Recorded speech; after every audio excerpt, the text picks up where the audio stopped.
ठरलं तर मग या मालिकेच्या पुढील काही येणाऱ्या भागांमध्ये आपल्याला आता खूप मोठा असा ट्विस्ट पाहायला मिळणार आहे. जबरदस्त ट्विस्ट असणार आहे आणि तो म्हणजे आता नागोबा गोत्यात येणार आहे. आता नेमका नागोबा कसा गोत्यात येणार, काय घडणार, हे सगळं जाणून घेऊया आपल्या आजच्या या व्हिडिओमध्ये. तर मित्रांनो, आता आपण इथं पाहतोय की सध्या प्रतिमा आत्याने महिपतकडनं सगळ्या गोष्टींची कबुली वगैरे देऊन घेतलेली आहे. पोलीस येऊन आता महिपतला तिकडनं अटक करून घेऊन सुद्धा गेलेले आहेत.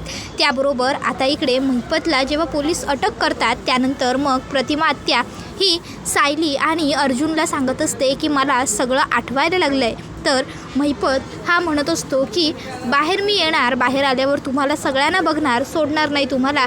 इन्स्पेक्टरनं तो म्हणत असतो ए सोडाय मला, सोडा सरका, पण कोणीच त्याला सोडत नसतं. तर इकडे आता अर्जुन हा प्रतिमा आत्याबरोबर त्या स्पॉटवर आलेला असतो जिथे प्रतिमा आत्या मला सगळं आठवलं आहे, मी इथे पडले होते, इथे रविराज पडले होते, तिकडे तन्वी होती, हे सगळं म्हणत असते आणि ते सगळं फिरून दाखवत असते. अर्जुन तिच्या मागे मागे जाऊन सर्व गोष्टी ती काय काय सांगते ते ऐकत असतो. सायलीसुद्धा त्यांच्याबरोबर असते आणि त्या दरम्यान आता अर्जुनला तिथे एक गोल्डनचं घड्याळ पडलेलं सापडतं. अर्जुन हा घड्याळ कोणाचं आहे असा विचार करतो. त्याला वाटतं मे बी आपल्याबरोबर असलेल्या पोलिसांपैकी कोणाचं तरी घड्याळ असेल. अर्जुन विचारतो पण सगळेच जण ते घड्याळ आपलं आहे हे म्हणायला नकार देतात. आता ते घड्याळ दुसरं तिसरं कोणाचंही नसून नागोबाचं असतं.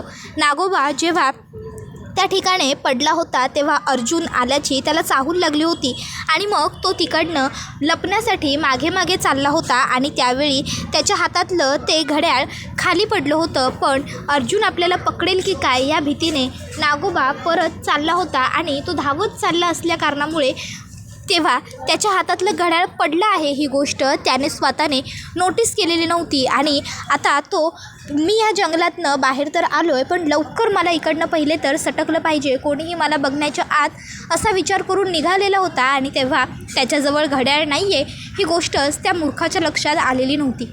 आता नागोबाची पॅन्ट ही थोडीशी फाटलेली असते, त्याच्या अंगाला माती वगैरे लागलेली असते, पण नागोबाच्या लक्षात या सर्व गोष्टी येत नाही.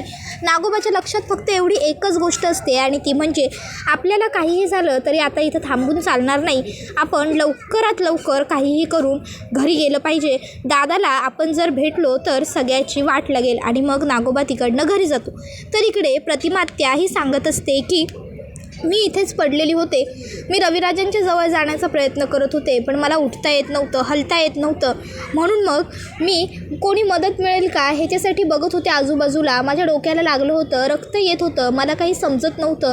त्यावेळी त्या ठिकाणी महिपत आला होता आणि महिपतनेच मला बाहेर यायचं आहे का असं विचारलं. मी होकार दिला, मी वरती हात केला, मला बाहेर काढ असं सांगितलं. त्यावर महिपत म्हणाला की तुझं मरण माझ्याच हातून लिहिलेलं आहे प्रतिमा, मी तुला काढायला नाही पोचवायला आलो आहे. आणि मग त्याने तिथे जळत असलेलं एक लाकूड घेतलं आणि ते लाकूड माझ्या तोंडावरती मारलं आणि सगळं संपलं असं आता प्रतिमा आत्या बोलते आणि मोठ्याने ओरडते. त्याबरोबर अर्जुन प्रतिमा आत्याला जवळ घेतो आणि शांत राहा आत्या असं सांगतो. त्याबरोबर आता प्रतिमा आत्या म्हणत असते की आज मला सगळं आठवलं, माझ्या आयुष्यातला हा एवढा मोठा प्रसंग मला आठवत नव्हता, पण आज अर्जुन, सायली तुम्हा दोघांमुळे मला माझा संपूर्ण भूतकाळ आठवला आणि माझ्या भूतकाळात घडलेल्या अपघाताचा नाही कटाचा कारस्थानाचा पडदा आज मी फास्ट केला आणि आज तुमच्यामुळे मला माझ्या नवऱ्याला न्याय मिळाला. इतकी वर्ष मी सगळं भोगलं, सगळं सोचलं होतं, पण आज त्या प्रत्येक गोष्टीचा हिशेब झाला आणि आज त्या महिपतला अटक झाली. सायली, अर्जुन आता असा प्रयत्न करा की तो महिपत सुटता कामा नये, तुरुंगात चांगला सडत राहिला पाहिजे, त्याला त्याच्या प्रत्येक कृत्याचं प्रत्येक पापाचं फळ भोगावं लागलं पाहिजे. त्यावर अर्जुन म्हणतो हो आत्या तू काळजी करू नकोस, पोलिसांनी त्याला आता अटक करून घेतलेली आहे ना, आता तो सुटू शकणार नाही. त्याच्यावरती अशी एक कलमं लावतो की आयुष्य त्याचं जेलमध्ये सडून जाईल, त्याला बाहेरचं खुलं आकाश खुली हवा पाहायलासुद्धा मिळणार नाही. पण आता आपण आधी सगळ्यांनी घरी जाऊया, सिनियर तिकडे काळजी करत असेल, चल. मग आता अर्जुन लगेचच प्रतिमा आत्या, सायली आणि चैतन्य तिघांनाही घेऊन तिकडनं निघालेला असतो. तो निघालेला असताना त्याच्या डोक्यात विचार मात्र एकच सुरू असतं, तो म्हणजे हे घड्याळ आहे कोणाचं नाही, म्हणजे हे घड्याळ जर कुणाचं म्हणजे तिथल्या लोकांचं असतं तर तिथे लोकांनी होकार दिला असता, पण तिथले कोणीही लोक बोलले नाही की हे घड्याळ आपलं आहे. आणि एवढ्या महागड्या ब्रँडचं घड्याळ एखाद्या हवालदाराने किंवा इन्स्पेक्टरने वापरणं परवडण्यासारखं नाही आहे. म्हणजे हे घड्याळ एखाद्या हायफाय व्यक्तीचंच आहे. पण तिथे तर फक्त मी, चैतन्य आम्ही 2च पुरुष होतो. मग आमच्याकडे तर हे घड्याळ नव्हतं. चैतन्यसुद्धा या ब्रँडचं वॉच वापरत नाही. मग तरी हे घड्याळ तिथे आलं कसं? हे घड्याळ आहे कोणाचं? अर्जुनच्या डोक्यात तोच घड्याळाचा विचार घोळत असतो. अर्जुन विचार करतो, याचा अर्थ आमच्या व्यतिरिक्त तिथे आणखीन कोणी उपस्थित होतं का जे आमच्या नजरेपासून सुटलं? कोण असेल ती व्यक्ती जिच्या हातात हे घड्याळ असेल? महिपत तर हे असलं घड्याळ वापरत नाही. महिपतला मी हिअरिंगमध्ये बऱ्याच वेळा बघितलं आहे. मधुभाऊंची केस सुरू होती तेव्हा बऱ्याच वेळी चौकशीच्या वेळी महिपत कटघऱ्यात येऊन उभा राहिला तेव्हा त्याने हात टेकले होते त्याच्यावरती. पण तेव्हा मला नाही जाणवलं की ते घड्याळ महिपतचं आहे. नाही, महिपतचं तर ते घड्याळ कन्फर्म नाही आहे. तर इकडे आता अस्मिताला सचिनची आठवण येत असते आणि ती आता कल्पनाला म्हणते, बघितलंस मॉम, या सचिनला माझी आठवण येते आहे का? एक तरी फोन त्याने अजून मला केला आहे का? हा असा आहे. त्याबरोबर कल्पना ही तिला म्हणत असते की हे बघ अगं, तो कामावर असेल. कामात असताना माणूस कसा काय फोन करेल? तू उगाचच्या उगाच फार विचार करू नकोस. तू फार विचार केलास ना की तुला त्रास होतो अस्मिता. इतकीच जर तुला आठवण येते तर एक काम कर, तू त्याला सरळ फोन कर, बघ ना तो कुठे येते, म्हणजे तुला कळेल. त्याबरोबर अस्मिता सचिनच्या फोनवर फोन करते. आता सचिनच्या समोर इकडे साक्षी असते त्यामुळे सचिन अस्मिताचा फोन कट करतो. अस्मिता पुन्हा फोन करते, सचिन पुन्हा कट करतो. आता ही गोष्ट साक्षी नोटीस करते आणि कोणाचा फोन आहे सचिन असं विचारते. त्यावर सचिन सांगतो, अगं माझ्या कलिगचा फोन होता एका. ॲक्च्युली म्हणजे तिची अशी इच्छा आहे की तिच्या एका कामामध्ये मी तिची मदत करावी. पण आता मी खरं बोलू का, तर मला माझा सगळा वेळ फक्त तुला द्यायचा आहे सॅम. तुझ्याबरोबर टाईमपास करायचं आहे, तुझ्याबरोबर मला वेळ घालवायचा आहे. आणि जर मी आता हे काम करायला हातात घेतलं ना तर मला खरोखर खूप वेळ जाईल आणि मग मी पुन्हा तुझ्याजवळ परत आल्याचा काहीही उपयोग होणार नाही, काही अर्थच उरणार नाही ना मी परत आल्याचा. म्हणून मी ठरवलं आहे की आता मी काहीही काम करणार नाही, काहीच नाही. आणि म्हणून त्याच्यासाठीच मी तो फोन घेत नाही आहे. पण जर तुझी इच्छा असेल की मी तो फोन घ्यावा तर मग मला काही हरकत नाही, मी घेतो तो फोन, मग मी काम करेन. मग तुला चालेल का? त्यावर ती म्हणते, नाही या सचिन, बिलकुलच नाही, नको, तू तो फोनच घेऊ नको. त्यापेक्षा तो फोन कट होऊन जाऊ देत. त्याबरोबर मग सचिन म्हणतो एक्झॅक्टली. आणि मग सचिन तो फोन कट होऊन जाण्यासाठी ठेवतो आणि सगळ्यात आधी आता अस्मिताचा नंबर तो ब्लॅकलिस्टमध्ये टाकतो, जेणेकरून आता अस्मिताचा फोन पुन्हा त्याच्या फोनवरती येऊ नये. त्याच्यानंतर मग सचिन आता साक्षीला म्हणत असतो, बाय द वे चल ना सॅम, मी तुझ्यासाठी काहीतरी छान कॉफी वगैरे बनवतो. तो आता विषय बदलत असतो खरं तर. दुसरीकडे आता कल्पना ही अस्मिताला समजावते, अगं अस्मिता, तो कामात असेल काहीतरी महत्त्वाच्या, म्हणून तुझा फोन उचलला नसेल. प्रत्येक वेळी तू फोन केल्याबरोबर लगेच त्याने फोन उचलायलाच हवं असं काही नाही आहे गं. कधीतरी तो कामात असेल, कधी घाईत असेल, या गोष्टी तूसुद्धा समजून घ्यायला हव्यास की नाही. त्याबरोबर दुसरीकडे अर्जुन, सायली, रविराज काका, प्रतिमा त्या सगळेच जण घरी आलेले असतात. तर आता अर्जुन सगळ्यांना ते घड्याळ दाखवतो आणि म्हणत असतो की सगळं व्यवस्थित झालं, पण एक आणखीन कोडं मात्र गुलदस्त्यातच राहिलं, ते म्हणजे हे घड्याळ. त्यावर सगळे म्हणतात म्हणजे? त्यावर अर्जुन म्हणतो, हे घड्याळ एका खूप मोठ्या आणि महागड्या ब्रँडचं आहे. हे घड्याळ प्रतिमात्या सायली आपल्याला ज्या ठिकाणी सांगत होती ना, मला सगळं आठवतं आहे, तिने कुठे काय घडलं ते आपल्याला दाखवलं, तिथेच मला पडलेलं सापडलं. पण हे घड्याळ नक्की कोणाचं आहे ते अजूनही कळत नाही आहे. हे घड्याळ कोणाचं असेल हे कोडं आहे आणि ते अजूनही उघडलेलं नाही आहे. त्यावर सायली म्हणते, अहो मग त्यात काय एवढं, आपल्याबरोबर एवढे हवालदार होते, एवढे इन्स्पेक्टर होते, त्यांच्यापैकी मे बी असेल की कोणाचं तरी हे घड्याळ. त्यावर अर्जुन सांगतो, नाही, मी विचारलं सगळ्यांना. त्यावर सायली म्हणते, अहो मग सगळ्यात महत्त्वाची व्यक्ती महिपतचं सुद्धा असू शकतं की हे घड्याळ. महिपतसुद्धा होता की आपल्याबरोबर तिथे, आणि प्रतिमा आत्यांमध्ये आणि महिपतमध्ये पळापळसुद्धा झाली. कदाचित त्या पळापळी दरम्यानच महिपतच्या हातातलं ते घड्याळ खाली पडलं असेल आणि त्याच्या लक्षातच आलं नसेल. त्यावर अर्जुन सांगतो, नाही गं, महिपतच्या हातात हे असलं घड्याळ नसतं. आठवतंय ना तुला, आश्रम केसच्या वेळी महिपत साक्षीबरोबर नेहमी यायचा, त्यावेळी मी महिपतचा हात बऱ्याच वेळा पाहिला आहे. महिपतच्या हातात खूप महागड्या ब्रँडची घड्याळं मी पाहिली आहेत, पण हे घड्याळ महिपतच्या हातात कधीच मी नाही पाहिलेलं. त्यामुळे हे घड्याळ महिपतचं नाही आहे. मी एक वकील आहे, माझ्या नजरेतनं कधीच छोट्यातली छोटी गोष्टसुद्धा सुटत नाही. मग आता हे घड्याळ कोणाचं आहे हा खूप मोठा प्रश्न माझ्या मनात राहिला आहे. त्यावर मग सायली म्हणते, आपण शोधून काढू, आणि तसंही आपण CCTV फुटेज गोळा केलं आहे ना, मग त्या CCTVमध्ये दिसेल हे घड्याळ कोणाचं आहे ते आपल्याला कळायला फार अवघड जाणार नाही. इतक्यात आता त्या ठिकाणी सुमन काकी सगळ्यांना पाणी द्यायला आलेली असते. सुमन काकी दमला असाल, सगळ्यांनी पाणी घ्या, मी पटापट चहा घेऊन येते असं सांगते. इतक्यात आता तिथे घड्याळ बघते आणि म्हणते हे घड्याळ तर यांचं आहे. त्यावर सायली म्हणते अहो नाही, हे घड्याळ आम्ही ज्या ठिकाणी महिपतला ट्रॅप करायला गेलो होतो ना काकू, तिथे सापडलं आहे. हे घड्याळ नागराज काकांचं कसं असेल, म्हणजे हे घड्याळ कोणाचं आहे हे अजून आम्हालाही कळलेलं नाही आहे, पण हे घड्याळ तिथे आम्हाला सापडलं आहे. हे घड्याळ नागराज काकांचं असायला इथे नाही सापडलेलं. नागराज काकांना तर आम्ही कुठे चाललो आहे हे माहीतच नव्हतं. मग नागराज काकांचं हे घड्याळ कसं काय असेल. त्याबरोबर आता सुमन काकी मनातल्या मनात विचार करू लागते की नाही, काहीही असलं तरी मला पूर्ण खात्री आहे की हे घड्याळ यांचंच आहे. सायली आणि अर्जुनला ही गोष्ट माहीत नाही आहे की महिपतला हे मिळालेले आहेत. त्यामुळे सायली आणि अर्जुनला वाटतं आहे की हे घड्याळ यांचं नाही आहे. पण कशावरून, जिथे महिपत गेला होता तिथे हेही गेले नसतील. महिपतबरोबर कदाचित हेही असतील आणि गडबडीत यांच्या हातातलं घड्याळ चुकून पडलं असेल. नाही, मला जाऊन शोधाशोध केली पाहिजे खोलीत. जर यांचं घड्याळ खोलीत असेल तर ते मला सापडेल. मग सुमन खोलीत जाते नागोबाच्या आणि नागोबा बेडरूममध्ये नसताना खोलीत शोधाशोध करते.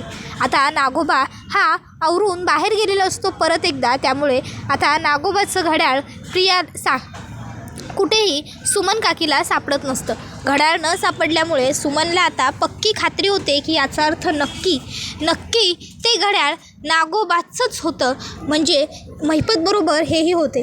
खूप मोठा गोंधळ होऊन बसला. याचा अर्थ महिपतने जिथे प्रतिमाताईंना कबुली दिली तिथे यांनीसुद्धा आता असल्या कारणामुळे कॅमेऱ्यामध्ये हे सुद्धा कॅप्चर झालेले असतील. देवा, आता काय होईल, कसं होईल असा खूप मोठा प्रश्न सुमन काकीला पडतो.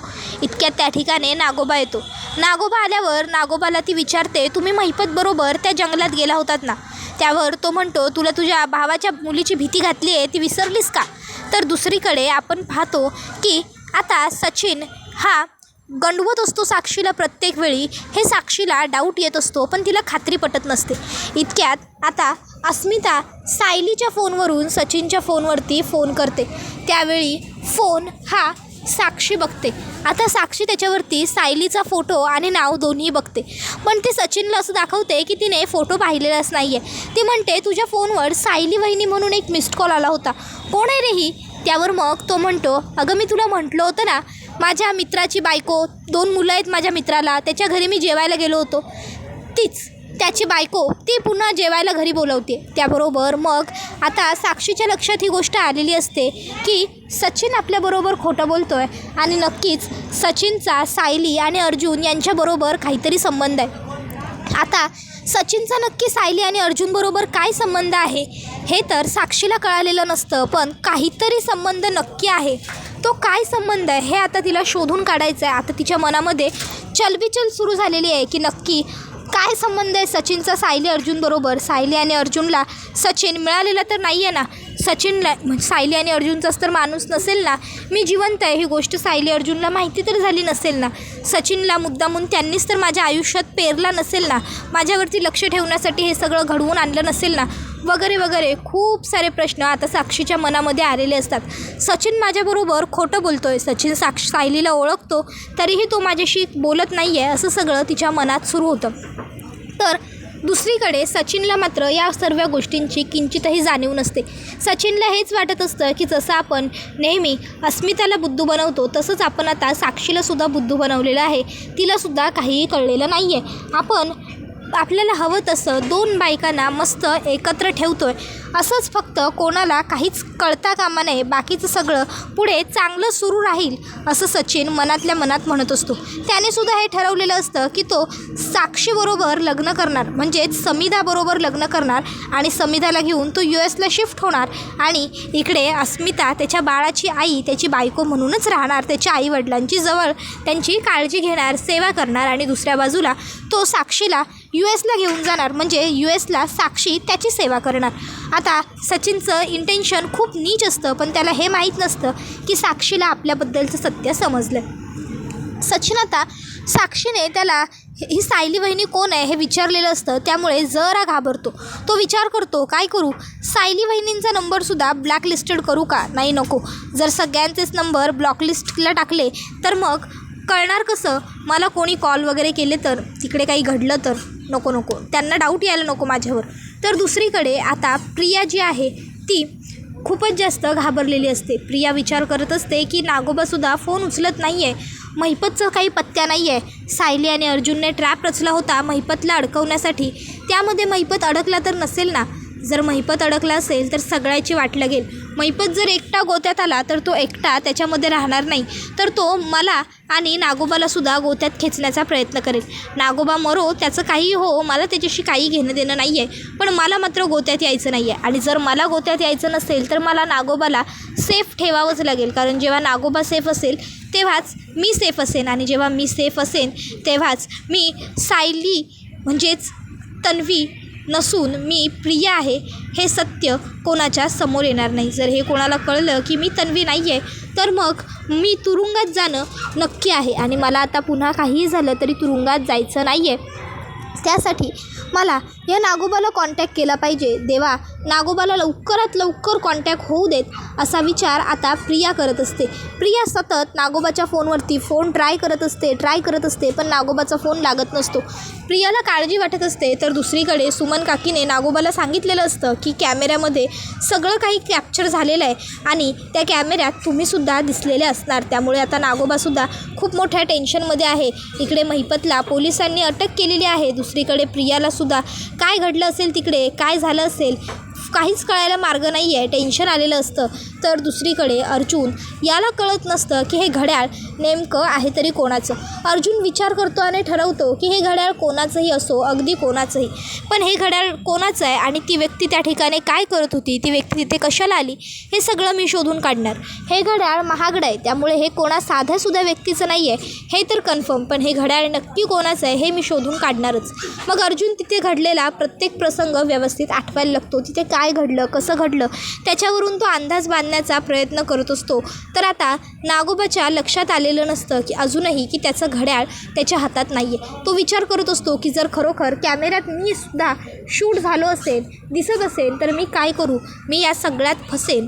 त्याबरोबर हा व्हिडिओ इथेच संपतो. व्हिडिओ आवडला असेल तर व्हिडिओला लाईक करा, चॅनलवर नवीन असाल तर चॅनलला सबस्क्राईब करा आणि बेल आयकॉन आठवणीने प्रेस करा, जेणेकरून तुम्हाला पुढच्या प्रत्येक व्हिडिओचं नोटिफिकेशन मिळत जाईल आणि सर्व व्हिडिओंचा आनंद हा अगदी उत्तम पद्धतीने घेता येईल. चला तर मग आजच्या पुरतं इथेच थांबूया. पुढचा व्हिडिओ येईपर्यंत या व्हिडिओचा छान पद्धतीने आनंद घेत राहा.